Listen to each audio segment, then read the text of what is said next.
Hey guys, so today I'm finally going to be filming my beauty haul from LA. Now I filmed a clothing and other bits haul with Mike a couple of weeks ago, which I'll link in the information bar below if you guys haven't checked that out already. And I'm sorry this has been so delayed. I actually got back from LA 2 weeks ago now and it all feels like such a dream because the weather here is awful. It's just been raining and raining and raining since I got back. But it's taken me a little while to be able to film this and upload it because I had quite a lot of other videos to upload in the meantime. If you guys haven't already seen, I did a collaboration with Ingrid, I did a collaboration with Joey and with Luke as well. So there's 3 videos that have gone up since I got back and I hope you guys liked them. Without further ado, I'm waffling now. I'm going to start talking about the stuff that I bought when I was in LA. Now, I know IMATS was, gosh, like 3 weeks ago now, and it was great and I loved it, and I normally don't get to buy stuff when I go to IMATS. I'm normally just kind of chatting with people, meeting people, and I also get a little bit intimidated by the like massive queues and all of that kind of stuff. So this time I actually made a real effort to go and look at everything, look at all the stalls and see what I wanted to buy, and I picked up a few things. The first thing which I am most excited about are these 4 brushes, and these are from Hakuhodo, which is a Japanese brush brand, and they're really expensive and I was really kind of hesitating whether or not to buy them. Tanya and I were ogling them for about an hour, just touching all the brushes, being like, oh, they're so amazing, I want this one.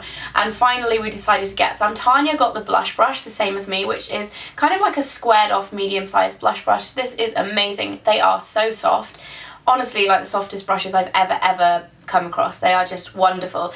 I also got this tiny little kind of smudging brush which I've been using for my eyeliner, which I really love. It's kind of similar to one that I have from BABW, but it's a little bit more, it's a little bit softer and a little bit more kind of smudgy, whereas the other one is kind of artificial bristles, so it's a little bit more precise, if you get what I mean. And then I also picked up 2 eyeshadow brushes. This one is very similar to the MAC 217, but in my opinion it's a little bit better because it's a little bit more dainty to get into the kind of corner of your eye and things like that. It's a perfect just like everyday eyeshadow brush, and yeah, I love it. I think that these 3 make the perfect combination for doing your eye makeup with just 3 brushes. I absolutely love them. And then the last brush I got is this tapered blending brush.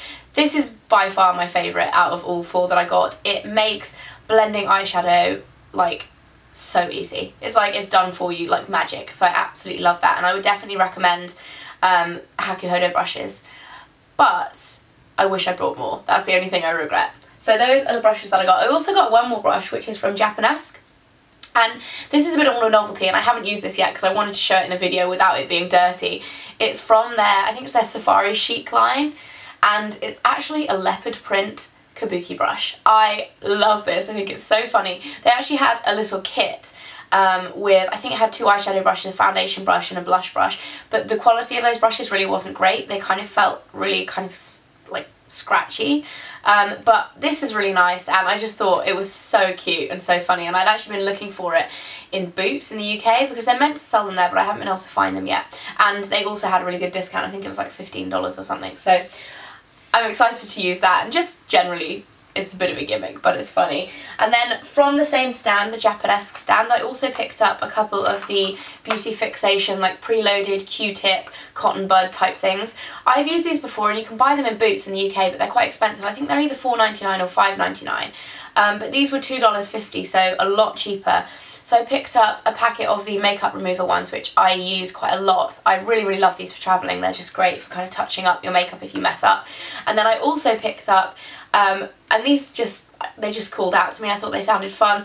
Pre-tweeze treatment to stop your eyebrows getting all red after you tweeze. I thought they'd be worth trying. I'll let you know how I get on with those.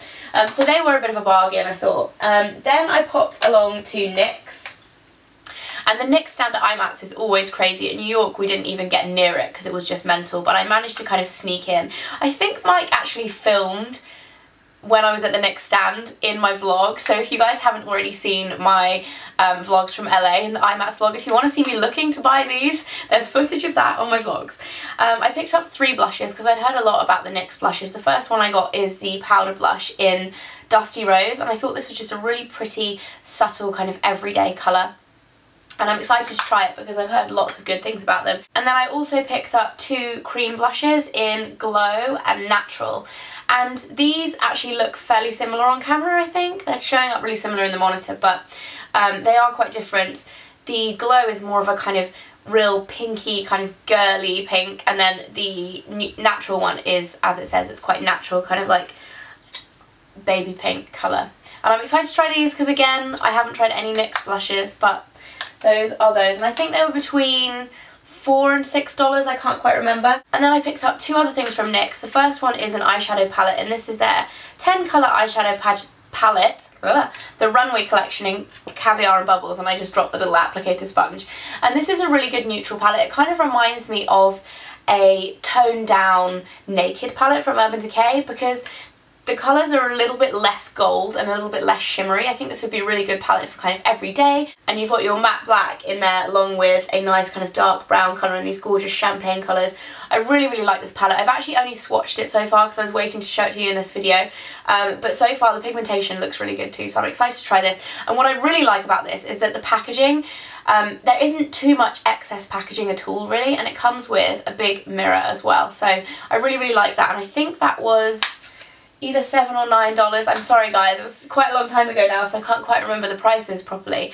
Then the last thing I picked up from NYX was this sheer gloss lip gloss in Fabulous, and it's a really gorgeous fuchsia with kind of like iridescent shimmer to it. I really like the colour of this, but I was actually quite disappointed when I used this because this is the one thing I've actually used already, and I was quite disappointed because it's very, very sheer. I know it says sheer gloss, but it's sheerer than I thought it would be, and I definitely, like, I like it, it's a nice colour and I'll use it, but I definitely prefer the NYX glosses with the doe foot applicator in the like twisty tubes. I like them a lot better, but this is nice. So that is everything that I got from IMATS, and I was actually quite restrained with my beauty shopping elsewhere as well because I've been to the States quite a lot this year. I kind of stocked up on all the essential kind of American cosmetics that you can't get in England, but I did pick up a couple of things from Sephora, and by a couple I mean a couple too. The first thing is a recommendation from my friend Ingrid, or Miss Glamorazzi. It's the Makeup Forever Full Cover Extreme Camouflage Cream Concealer, and this is waterproof, which I thought might be good for the summer because I always find with concealers they're kind of one of the first things to really start to fade throughout the day, especially in the summer when it's hot, although it's not hot in England at the moment. It was when we were in LA. So I bought this and I really, really love it. It's literally, oh my god, the most full coverage concealer I've ever tried. It's like you're erasing any imperfections on your skin with the tiniest amount of this, and you can build it up as well. It's actually designed to cover things like scars and tattoos and all that, but you can use it as a concealer for every day, and it is really good. One thing I would say is that it dries a little bit darker than it looks in the tube, so be careful which colour you go for. But if you want to read a full review on that, I've just uploaded one on my blog today. So that is the Makeup Forever Full Cover Concealer, and I think it was $32. Quite expensive, but I like it.